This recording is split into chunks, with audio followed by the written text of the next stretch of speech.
Yo, welcome to the show. It's Boston's Banter with Frank the Bank and Keith KLava. You know the answer. Talking sports, breaking down the play so raw. From the Celtics to the Sox, we giving you the score. Catch the vibe, we coming live. Filling up your feed, let the passion thrive. Every dunk, every run, we analyze the moves. Shout out to the fans, feel the rhythm and grooves. From Gillette to the Garden, we ain't missing a beat. Frank and KLava bring the fire, can't accept defeat. What up, what up, what up? Welcome back to Boston's Banter, where the sports are wicked and the banter is pissa. I'm your host, Frank the Bank. With me, as always, is Keith KLava, LaCava. What's going on, Shaquille Bro-Neal? Haha, not much Caleb Bro-Moo. Oh my gosh, Caleb Bro-Moo in the house. I almost went with that one too, actually. I swear to God, because I was a draft pick about it. Yes, I almost sir. did that, but I was Yes, like, you know what, sir. Keith's Made going to do sense, that. right? Yeah. But thanks for holding it down last week. I was in Absolutely, Myrtle brother. Beach, you know what I mean, having a good time. But I'm back, and we got a busy show, so let's get right into the Wicked Pissah news. Let's do it, Frankie. Yeah, buddy. So Bruins update. It's been looking pretty bad. You know what I Oh mean? my God. It's been looking bad. I mean, we watched the first game, me and my brother. We were up 2-0 late in the third. You know what I mean? And I know you talked about it last week, but that was such a bad loss. 4 dude. goals in the third. I'm saying it was just Gross. insane. We were up 2-0 the whole game, and we just sat back and. You know, we weren't aggressive, and it showed. So, but then after that ugly game 1 loss, we were winning all game. We come back and win game 2, 4-2. But we still gave up a few goals late. That's what I'm saying. I didn't like that in the third period. We didn't like Right. that. Iverson had 2 goals. Geeky and Zaka both had 1. Yep. It was a good win, but again, they made it interesting in the third did. period. I was getting nervous. I didn't like it. I didn't like it at all.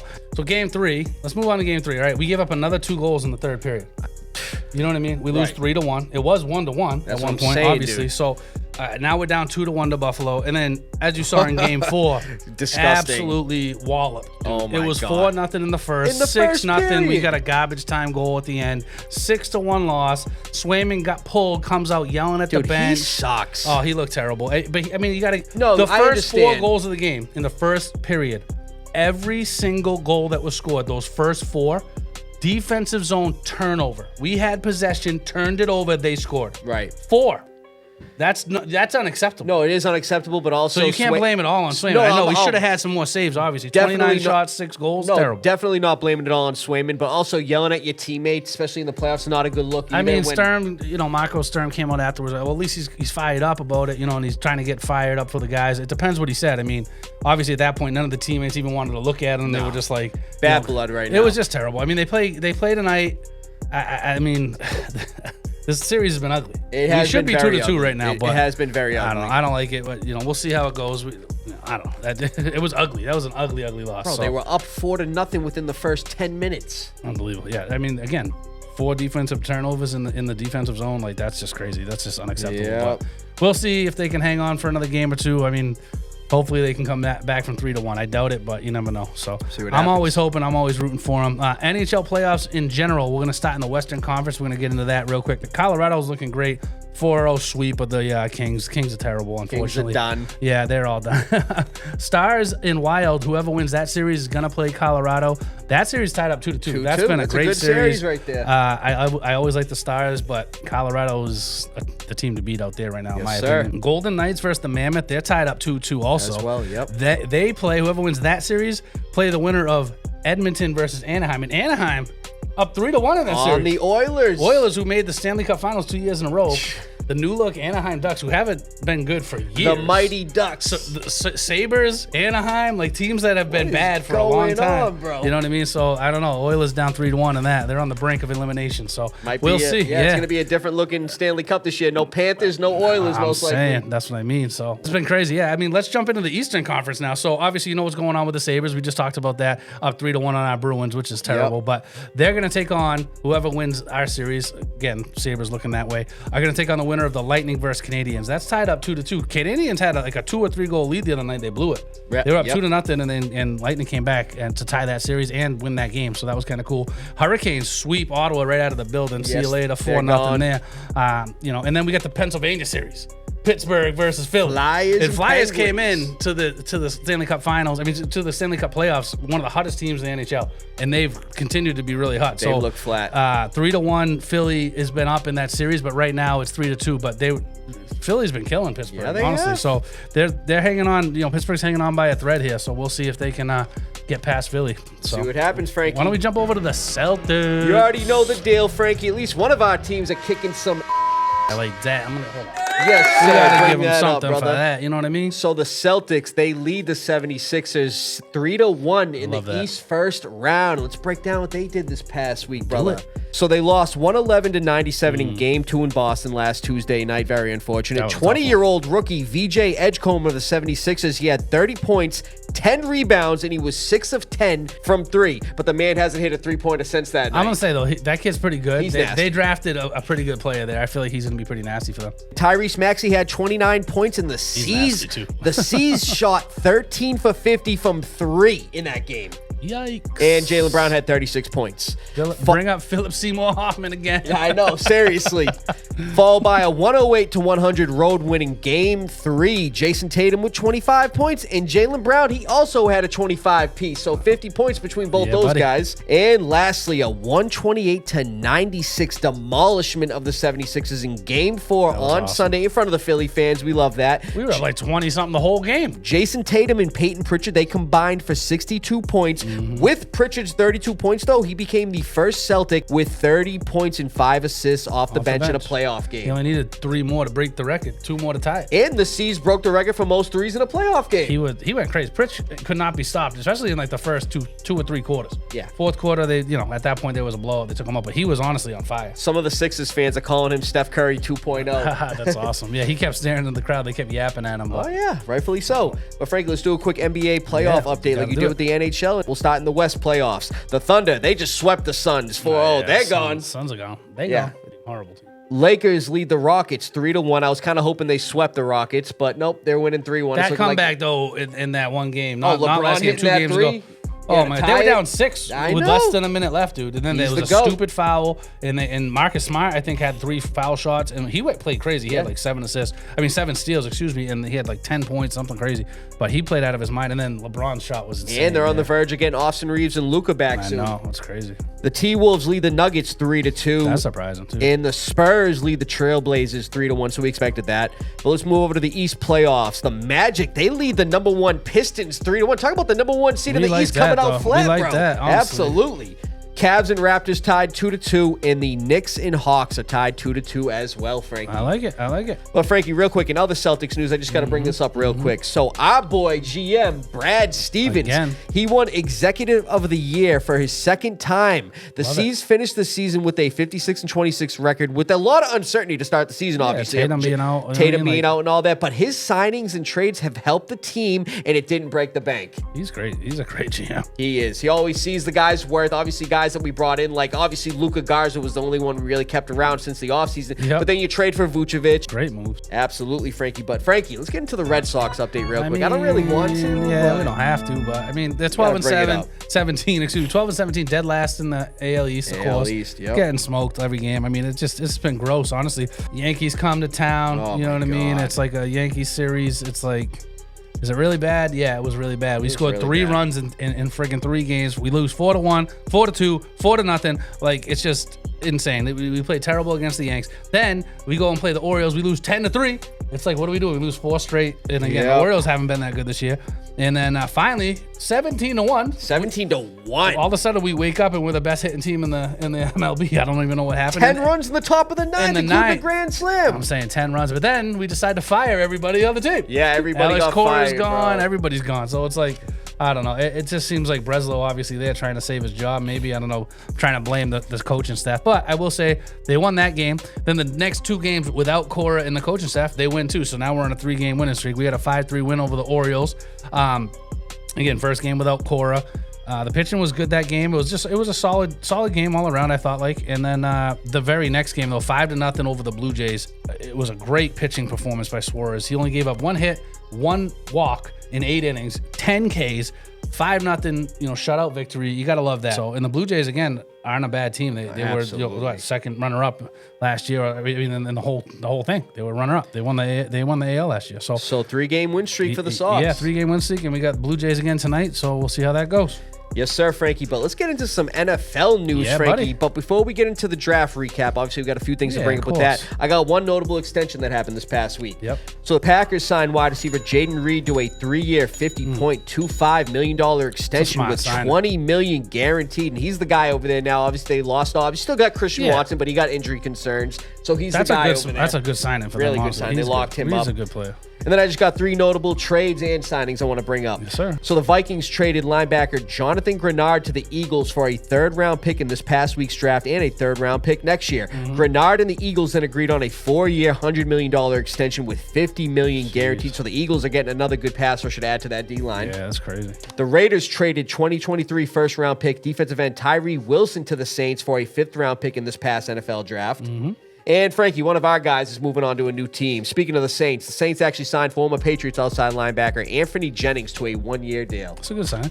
So I'm glad he got picked up. Yeah, but Frankie, 2026 NFL draft, Let's brother, go. it's in the books, man. So Yeah, obviously buddy. we're going to recap the top 10, the other notable draft Yeah, of picks. course. Let's do it. And the guys that got drafted who are family members of current or former players. that. I love but that. first, let's bring up the top 10, man, because again, our mock draft, man, was all over the place. Oh, well, I mean, we picked a lot of the right guys in the top 10, but just out of order. I mean, I was texting you, you were texting me. We were like, what the heck is going on here? But I mean, I got the first 2 right, and then You it did. just, after that, it went crazy. Bro, actually, this is 2 years in a row now. A guy that we projected in the top 10 winning day 3, Insane. Jamon Yeah, McCoy. I have him written down here, too. It's crazy. So let's bring up the top 10 real quick. Obviously, Mendoza went number 1 to the Raiders. That's obvious. You were right with Edge, David Bailey going to the course. Jets. Then Jeremiah Love going to the Cardinals. If I'm Algier, I'm pissed. Saying that's just crazy. Number and 4. Connor's still there right now too. That's They're what gonna I'm cut. saying. They're gonna cut him, but Algiers, what is going on? And then number 4, the Titans took wide receiver Carnell Tate. I didn't see that. Me neither. Linebacker Arvell Reese, he fell 5th to the Giants. That's a good pick for them though. And then the Chiefs, I actually picked Mansour Delane going to the Chiefs, but not at number 6. And you called that I said trade, they were bro. trading up. I said they're gonna trade You called with the that. Browns,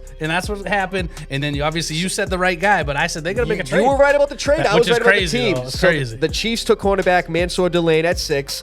The Commanders took linebacker Sonny Styles I at can't even 7. They got a believe that. steal with him Stole at that. 7, bro. Stole him. And then at number 8, the Saints took wide receiver Jordan Tyson. We didn't even have him projected in the top 10. But Yeah, he's like a top. He was like projected at 17, 18. So I was surprised that he went over Lemon. Lemon fell. that's what I'm saying. And then 2 offensive linemen finished out 9 and 10. The Browns drafted offensive lineman Spencer Fano, and the Giants drafted Francis Mauigoa, tackle at 10, Frankie. Crazy, man. But other notable names we're going to bring up. Obviously, Ohio State safety Caleb Downs. He went 11th to the Cowboys. That was so a he great fell out. trade up for It them. was. He's one of the guys I mentioned here too. They traded up to get him, and honestly, they need that help right there. That was a great play for them. This was a wild pick. Alabama quarterback Ty Simpson. He went 13th overall to the Rams. So remember, the Rams were laughing at the Pats. That's what Cole I'm Strange saying pick. about This is way worse. Way worse. You They're had an a MVP win now quarterback. team. You know what I mean? Just won the MVP. Right. You know what I mean? 1 game away from the Super Bowl. I'm saying that's crazy. Come that on, does bro. not help them in any sort of stretch. Doesn't. And he's projected as a 2nd, 3rd round pick. At least Jordan Love went later That's when just the insane, Packers though. took him. That's just what a silly pick. Silly If you move. want to get him, trade back a little in the first, and want to waste your 1st round pick on a backup quarterback. Stupid. You got Matt Stafford. Could have fell to the 2nd round. That's the dumbest thing. That's the dumbest one I've seen. They could have had another good receiver. Mekhi Lemon was sitting there too. Stupid. The Bucks took Miami edge rusher Ruben Bain Jr. at 15. I like that was a steal for them. No, that's a steal. And like you said with our guy Mekhi Lemon, he fell 20th. Actually, the Eagles traded up a pick. They with the jumped Eagles. Pittsburgh. Pittsburgh was gonna Pittsburgh snipe was him up. calling him. He was about to go to Pittsburgh. He was going to Pittsburgh. And then the Eagles jumped it. That's good for us though. Hey, that tells me AJ Brown AJ coming to New Brown England, brother. might come to us. I hope so. And then Notre Dame had 2 running backs go in the first round. Running back Jadarian Price went 32nd to the Seahawks. Both him and fellow Notre Dame running back Jeremiah Love were the top 2 running backs Jeremiah Love. coming into the draft. That's never happened. 2 running backs from the same school, the number 1 and number 2 running back in the draft. And to start round 3, Frankie, the Cards drafted Miami quarterback Carson Beck with the 65th pick. That's a good one. Top 10 projected pick, like I was just talking about, cornerback Jermod McCoy, who was drafted you by had the him at Raiders. 10. I had him at 11. I had him at either 10 or 11, and I went with him at 11. So 4th round, 101st I pick. can't even believe he was sitting there. Someone should have sniped him up. His knee issues obviously played a part Yeah, in that. they had like a bone plug put in and stuff like that. So a lot of people worried about that. But he's a projected like top guy though, cornerback right. when he was healthy. So That's right. Saints draft cornerback Lorenzo Styles Jr. That's actually the brother of Sonny Styles, round 5, pick 172. that's awesome. Frankie, the Browns drafted Justin Jefferson. No, not the elite wide receiver, but Alabama linebacker Justin Jefferson with the 149th pick in the 5th round. I just wanted to bring that up because his name's Justin Jefferson. That's cool. And the Chiefs took LSU quarterback Garrett Neusmeyer, if I'm saying that correct, with the 249th overall pick in the 7th round. He was Mel Kiper's number 4th ranked quarterback. And I want to bring up a guy who went undrafted. That's Vanderbilt quarterback Diego Pavia. Yeah, runner up to the Heisman. I mean, that was crazy that he didn't get drafted. Dude, became the first Heisman He is finalist. short, though. That's why. That's what I'm saying. And he became the first Heisman finalist since 2014 to go undrafted. But just today, actually, the Ravens signed him to a 3-year deal. I was just gonna say he's gonna get signed. He's gonna. That's a perfect team to go to. He's a mobile quarterback too, so that's a perfect team to go to. Yes, sir, Frankie. And then we just got some prospects that were drafted related to current or former NFL players. We'll start with Cowboys first round pick safety Caleb Downs. He's the brother of current Colts wide receiver Josh Downs. I never even knew that. That's awesome. Yeah. Giants draft Tennessee quarterback Colton Hood, 2nd round, 37th overall. And he's actually the nephew of former Eagles cornerback Roderick Hood. He was actually a pretty good corner. Bucks draft linebacker Josiah Trotter, 2nd round, 46th overall. He's the son of former Eagles linebacker Jeremiah Trotter, and of course the brother of current Eagles linebacker Jeremiah Trotter Jr. Yep. Falcons drafted cornerback Avion Terrell, 2nd round, 48th overall. The brother of current Falcons cornerback AJ Terrell. So they'll be playing on the same team, right on defense together. Awesome. Gotta love seeing stuff like that. Saints draft North Dakota State quarterback Bryce Lance, 4th round, 136th overall. He's the brother of current Chargers backup quarterback Trey Lance. And it's not an NFL relation, but the Saints' 1st round pick, 8th overall, Jordan Tyson. He's the brother of Cleveland Cavs forward Jalen Tyson. That's awesome. And the Browns actually signed 1st round pick Spencer Fano's brother, Edge Logan Fano, to an undrafted deal. Both played at Utah. I like it. Yes, sir, Frankie. But before we end Wicked Pissah News, I just got to bring up this pick real quick. So North Carolina and Colorado did not see a single player get drafted. Coach Belichick and Coach Deion Primetime Sanders, they had a combined 7-17 record last season. So terrible. all the teams were just staying away from those guys.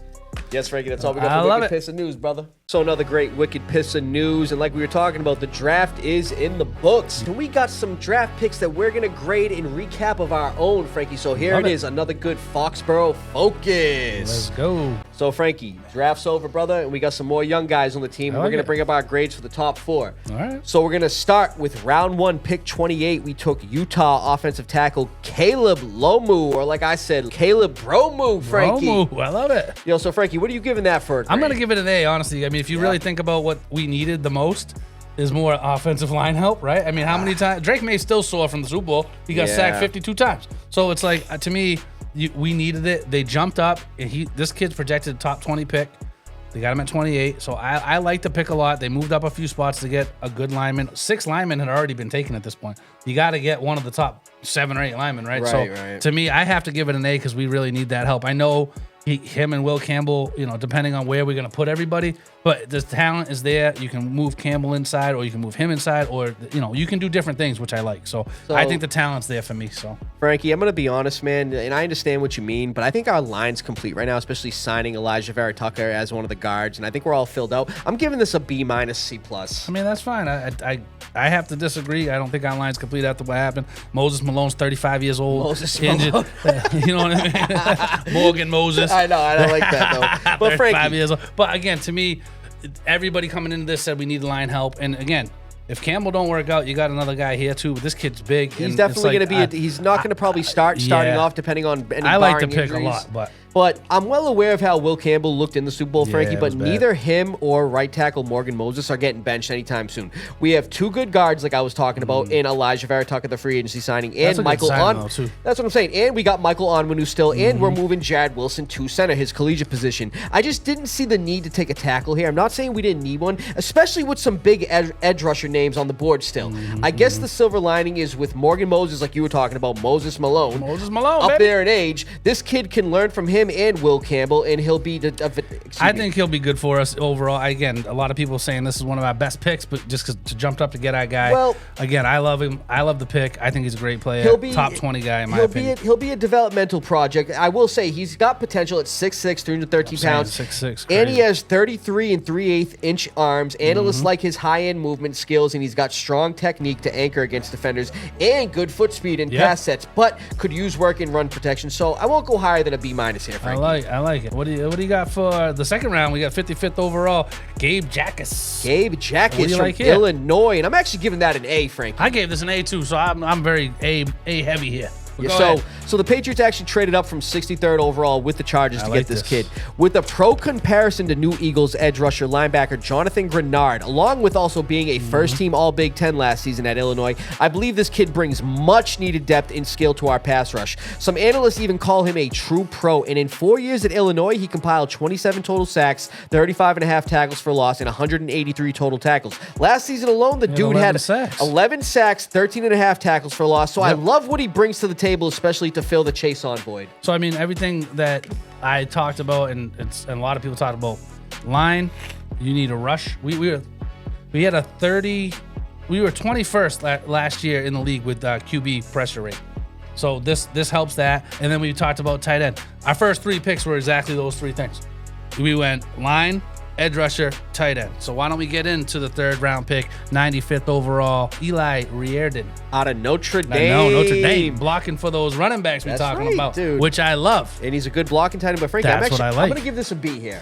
Yeah, okay. So the Patriots definitely have a glaring need for a secondary tight end next to Hunter Henry. Only question is, can this kid put up some numbers in our offense? Started all 12 games last year for Notre Dame and had 32 catches for 482 yards, but 0 touchdowns. In 4 seasons at Notre Dame, he only has 3 total touchdowns. He's described as an extremely productive tight end, but those numbers don't impress me. I'll be honest with you, Frankie. I hope he becomes a good piece receiving-wise for this offense, and in terms of size, at 6'7", 245 pounds, he could be a real threat over the middle and especially in the red zone. He has dealt with 2 ACL tears, and he's a decent run blocker, but he could obviously still use the help, especially at the NFL level. But his size, catching skills, and 4.6 speed at that size, and a 36-foot vertical could be very useful for Drake May as a big body target.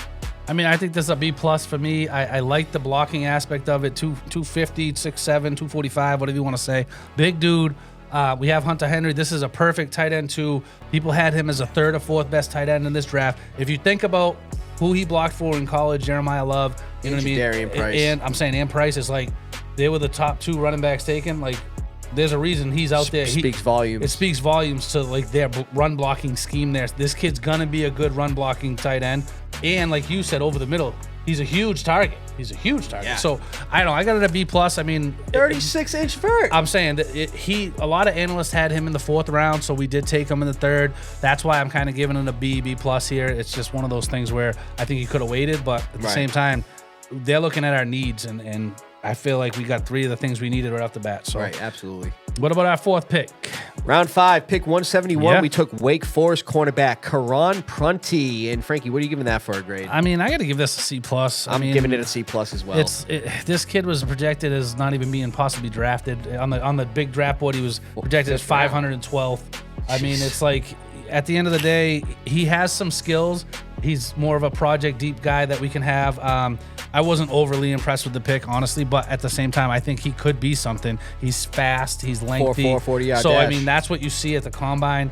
Again, could you have signed him free agent? Could you have gotten him in the 6th, 7th round? I mean, we had 4 picks in the first 5 rounds, and then we had 5 picks in the last 2 rounds. So it's like, could you have waited? Sure. I mean, in my opinion, yeah. So, but he does have good metrics are there, and I think for a depth piece, I think he's going to learn from Christian Gonzalez and some of these guys, and it's going to be like, that's a good person to have with that kind of speed. Totally agree, Frankie. You know So, what I mean? like you said, definitely a depth move. I already like where our secondary is. Yeah, oh, yeah. And so adding this kid is definitely more of a special teams / developmental cornerback project. The kid did run, like I said, a 4.4 40-yard dash. You like that speed. Who knows? He could maybe even get some kick return work. Let's face it, he ain't getting punt return work. That job belongs to Marcus Jones. The kid had 40 total tackles and only 1 interception last year, but has strong zone coverage skills and shows good understanding of route progressions, and he did solid work out of press and off coverage. Yeah. He had 27 pass breakups throughout his college career as well. And at 6'1", he has potential to get playing time as he develops. He's got to work on getting stronger redirection speed and tends to play more conservatively, giving a little too much cushion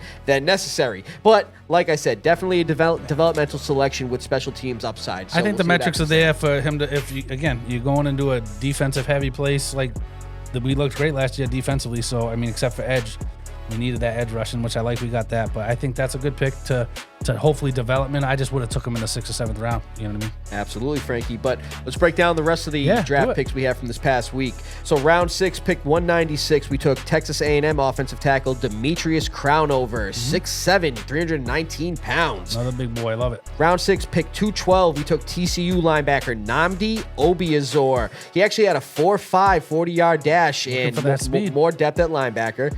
Round 7, pick 234, we took Texas Tech quarterback Baron Morton. Probably won't make the team, but that was an interesting pick. Actually, those last 3 picks are all from Texas schools. Yeah. Round 7, pick 245, and I actually like this kid, Alabama running back Jam Miller, 613 total yards last year and 3 touchdowns. Who knows? Maybe we've seen guys later round draft picks make the team and show some production. And then lastly, round 7, pick 247 out of Boston College. We took edge rusher Quintavious Hutchins. Only 2 sacks last season, 5.5 in his college career. But from BC to the Pats is always cool. I love that. I mean, I thought we had a pretty good draft. I mean, a lot of the analysts are giving us like a solid B. You know, it's in between B, B minus, and then a couple had B plus. So I mean, I like it. Yeah. So good See stuff, how they do, man. Frankie. Good stuff, brother. That was another great Foxboro focus. Hopefully these draft picks do well. Let's get into a live round. We're going to do the same thing we did last year. 2 early NFL predictions, division winner predictions. We're giving our predictions now. It's way early, you know. Well, the draft's over. The teams are starting to form so and everything, so we let's might as do well, it. Frankie. Hey, some of them we were spot on. So remember I took the Jags last year? I'm saying, you called it. That was a good call. Yes, so, sir. I got some surprises this year, I like too. that. So AFC East, it's Bills or the Patriots. Jets and Miami are terrible. I'm going Patriots. I'm going Patriots, Frankie. I like it. We got our defense is just insane, so that's why I went Pats. AFC North. I mean, to me, it's Ravens or Steelers. I'm still going Ravens. Yeah, Frank, I'm going to take the Ravens here. The Ravens were a field goal away from going into the playoffs and winning the division last season, even with Lamar Jackson's injuries. And I think with the new coaching regime, major addition to the defense, and Trey Hendrickson, and more along with the decent draft class, that includes edge rusher Zion Young, who I wanted the Patriots to draft. Mind you, I think they're going to win the AFC North by a landslide. Yeah. Like, I'm aware of the Steelers. They had a great offseason that includes the addition of Rico Dowdle and Michael Pittman Jr., but who the is playing quarterback for them? Will Howard? I'm saying it's the Ravens for me this year, too, and I think Lamar's going to go crazy this year. So yes, sir. Let's jump into the AFC South. To me, it's the Texans. I mean, their defense is just outlandish. Yeah, Frankie, I'm taking the Texans too. Last year, I picked Jacksonville like I was just talking about, even after a horrible 2024 season, and they won. But I feel like the Jags lost a lot of talent, especially at running back. And on the flip side, where the Texans struggled most, their O-line, they did their best to beef it up with the additions of Wyatt Teller, tackles Evan Brown and Trent Brown, and former Colt Braden Smith. They also added to that number 1 defense with safety Reed Blankenship, edge rusher Logan Hall, and extended both Will Anderson Jr. and Danielle Hunter. On offense, on offense, they even brought in running back known as Knuckles, former Lions running back David Montgomery. So the team is looking complete. They're stacked up right now. And Texans are going to be tough to beat. To make things sweeter, they have an easy schedule. The 26th ranked in the strength of schedule. So the Texans are reclaiming the AFC South, in my opinion. It's going to be a landslide over there, I think. That's right. AFC West, this is a super strong division. Chargers, Chiefs, Broncos. I mean, those are my 3, obviously, contenders there. Not the Raiders? The Raiders ain't contenders yet, but I mean, Mendoza is nasty, but Kirk Cousins is going to be starting for a number 1 pick. Oh, you mean the $500 billion the $1 billion man? Yeah, I love it. So I mean, to me, it's between the Chiefs and the Broncos. I'm going to go Broncos. I'm going Broncos It's too. just their defense is too solid, and just everything they've done. Adding Jalen Waddle was huge for them. I think they're going to be unstoppable this year. Yeah, Frank, I'm taking the Broncos too. And I was actually looking at the odds. I was very surprised to see the Broncos with the second best odds to win the division, with LA and KC both tied with the best odds to win. Now, the Broncos had a significantly better offseason than the Chargers and the Chiefs, in my opinion, especially with the Broncos acquiring wide receiver Jalen Waddle to add to their already stacked offense. Insane. Mind you, the Chargers' biggest offseason playmaking signing was running back Keaton Mitchell. And yeah, the Chiefs signed running back Kenny Walker, but people forget Pat Mahomes may still miss some time considering he tore his ACL toward the end of last season. Again, there's a lot of question marks on that offense. Justin Fields ain't no savior. No way. I got the Broncos too. I mean, that Jalen Waddle play was huge. That's great for them. Mind you, Bo Nix coming back and they still got a top 5 defense. Yeah, they're winning that division again. I got that too.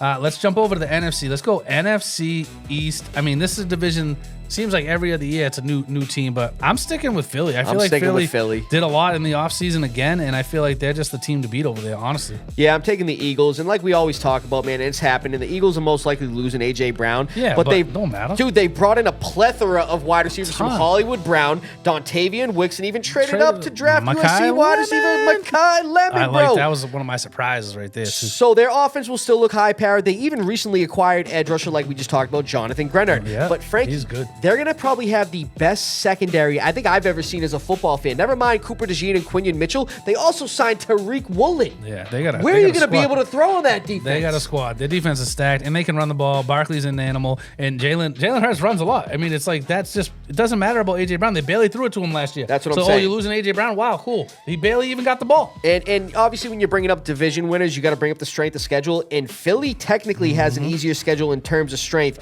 than the Cowboys, Commanders, and Giants. So easy NFC East champs again. Oh yeah, that's all day. Let's jump over to the NFC North. This is like to me was the hottest one to pick. It is. Honestly, It definitely was for me. You got Packers, you got Bears, you got Lions. I mean, even the Vikings are okay, but the Vikings are not winning the division. That being said, Packers, Bears, Lions. I went back and forth on this like 6 times. Me too. And I actually am going with the Lions. I'm going with the Lions. No too. way, you yes, are? sir. Oh my gosh, that's Yes, cool. sir. I went back and forth with this. I could easily see Packers, easily see Bears, but I'm going back to the Lions. I feel like the Lions. They have a lot to prove this year. They have a lot to prove, but everyone's going to be healthy, and the defense, Aiden Hutchinson's finally going to be over that injury that he suffered 2 years ago. Like, to me, it's like, I feel like they're just going to come back with a vengeance this year. Well, the Lions surprisingly finished last in the NFC North last season, but that won't be the case this year, Frankie. Vikings, even with Kyler Murray, they look weak. The Packers lost a lot on that team, and the Bears, the reigning NFC North champs, have a good put-together roster, but they have the hardest schedule this upcoming season. While the Lions have the 27th ranked strength of schedule, which is weird because they're in the same division. But here's a pick, Frankie. Look at this. Like I said, the Bears have the hardest schedule. Lions have the 27th, which, like I said, makes no sense. And the Lions even losing David Montgomery, but they replaced him with Isaiah Pacheco. I like Not that. as much production, but you're basically still putting if you're going to give Jameer Gibbs the ball more, then that's not a bad thing. Not a bad thing at all. Packers, Micah Parsons having that injury, like he's not going to come back the same right off the bat. Nope. He's going to need a little time too. It takes a little time after that injury to get back to normal. The Lions and Bears, they both had good drafts, but Detroit will get back to NFC North supremacy. That's what I had. I went back and forth on that one too. Yes, sir. So let's jump over to the NFC South. I got a surprise for you. This one's kind of like up for grabs a lot. I mean, I like the Saints. I like Atlanta. But I'm actually going with the Carolina Panthers here. I like what they've been doing over the last few seasons. It's the 3rd year with the new head coach. You know what I mean? He's not new anymore, but you know what I'm saying? Yeah, it's his 3rd year in the Canales system.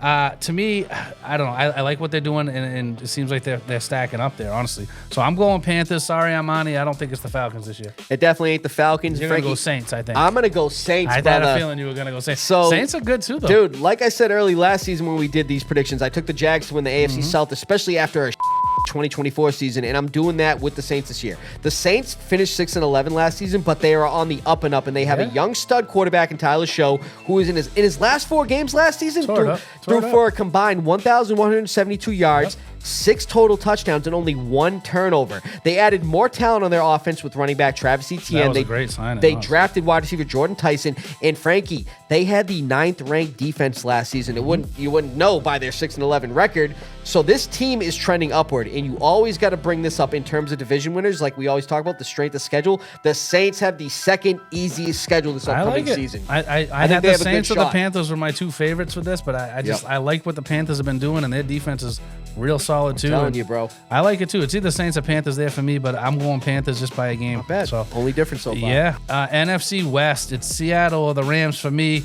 I'm actually going to go with Rams. I think there's going to be I'm going the Rams too. Really? Yes, sir. I think Seattle's going to have a Super Bowl hangover, and it's just kind of is what it is. I don't think Sam Darnold's going to go bananas like he did last year again, and it kind of is what it is. Seahawks aren't winning the division next season. I don't care. They're the reigning Super Bowl champs. 49ers added some weapons on their team and even had a great draft, while the Rams, in my opinion, had a horrible draft, but they have tons of talent on that team still. Quarterback, great running back, 2 elite wide receivers, and already had a good defense and added to it with the addition of elite cornerback Trent McDuffie. That was a great- and even signed free agent cornerback, another former Chief, Jalen Watson. So the Rams, they look like a force to be reckoned with on both sides of the ball. Rams are the favorites too with plus 155 odds, but that division in terms of the Rams and Seahawks and 49ers could easily be a toss-up. It's The a Cardinals, toss-up. the Cardinals, they just suck. We don't even need to bring them up. Cardinals ain't doing nothing. But at the end of the day, Seattle and the Rams are both the top two for me. I know San Fran looks solid too, and if they come back healthy, they've made some good moves this year too. But I like the Rams to get back to where it's supposed to be. Hey, man, only one difference, Frankie. Great crazy. minds think alike, brother. Yes, sir. Another great show, man. Another great live round, man. Predictions. Glad you're back, similar. Frankie. Yeah, thanks for holding it down last sir. week. Thank you guys. Like and subscribe. Frank, what the hell is going on over there? I mean, Got a it looks or like something? a leak. Like some water just pouring in. I don't like that. What the hell is going on here? I don't know. I mean, thankfully, we're a little elevated At the here. desk You and know what I mean? everything. Whoa! Oh, Frank. This room's getting flooded, bro. It's getting worse, man. It's getting way worse. What is going on here? I don't know. Frank, the lights went out, man. Yo, Frankie, you good? Yeah, I'm good, man. You good? You still over there? Yeah. The lights are back on. Thank goodness. Yo, Frankie. Are those sharks? Yeah, that looks like shark fins, man. Oh, my God. All right, dude. Frank, what is it this week? You know what it is. Deep water shark movie. Looks right. I like it. Looks good. We've been pumping out a lot of shark I'm movies saying lately. left and right, but hey, they're Aaron always Eckhart, too? Eckhart's in it. You're gonna get jump scared in shark movies no matter what. Bro. People love that. All right, Frankie. This place is flooded and infested with sharks, time. bro. We got to get out of here. From Beantown to your town, stay Wicked Pissah. From Foxboro to your borough, thanks for listening, everybody, and we're going to see you next week. Oh, dude, what the